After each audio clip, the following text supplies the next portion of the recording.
ಸಾಧ್ಯನೇ ಇಲ್ಲ. ನನ್ ಸತ್ರುನು ನಿನ್ನಂತೂ ಮದ್ವೆ ಆಗಲ್ಲ. ಅಷ್ಟಕ್ಕೂ ನಿನ್ ಜೊತೆ ಮದ್ವೆ ಅಂದ್ರೆ ಮೈಯೆಲ್ಲ ಉರಿತಾ ಇದೆ ಇಲ್ಲಿ. ಆಗಲ್ಲ ಅಂತ ಏನಾದ್ರೂ ಬಲವಂತ ಮಾಡಿದ್ರೆ ನಾನ್ ಸತ್ತೇ ಹೋಗ್ತೀನಿ. ಆದ್ರೆ ನಿನ್ನಂತೂ ಮದ್ವೆ ಮಾಡ್ಕೊಳ್ಳೋ ಸಾಧ್ಯತೆನೇ ಇಲ್ಲ. ಒಂದ್ ವೇಳೆ ಅನಿರುದ್ಧ್ ಸತ್ರೆ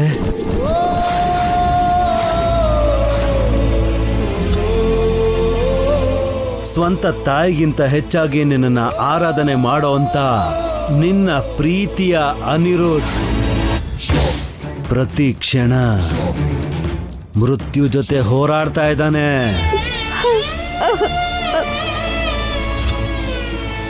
ಅನಿರುದ್ಧ್ ಕೈಯನ್ನ ಬಿಡಲ್ಲ ಅಂತ, ಕಾಪಾಡ್ತೀನಿ ಅಂತ ಅನಿರುದ್ಧ್ ತಾಯಿ ಕೊಟ್ಟಿದ್ ಮಾತನ್ನು ಮರ್ತೀಯಾ?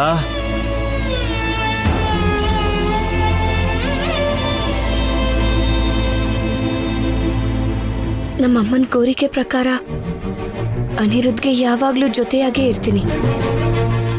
ಎಲ್ಲ ತೊಂದರೆಗಳಿಂದನೂ ಕಾಪಾಡ್ತೀನಿ.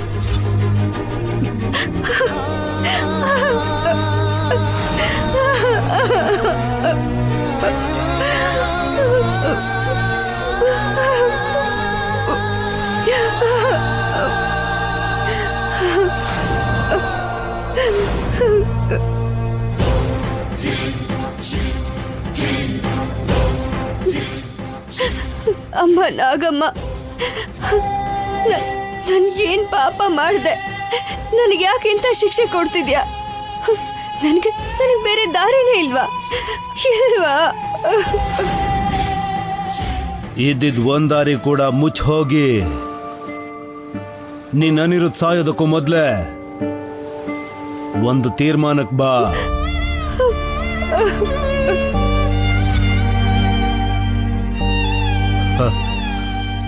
ಅನಿರುದ್ಧ್ ಬದುಕಬೇಕು ಅಂದ್ರೆ ನಾಗನಿಧಿ ಇರೋ 5ನೇ ಬಿಂದಿಗೆಯಲ್ಲಿ ಅಮೃತ ಕಳಶನ ತಗೊಂಡ್ ಬಂದು ಅನಿರುದ್ಧ್ಗೆ ಕುಡಿಸ್ಬೇಕು.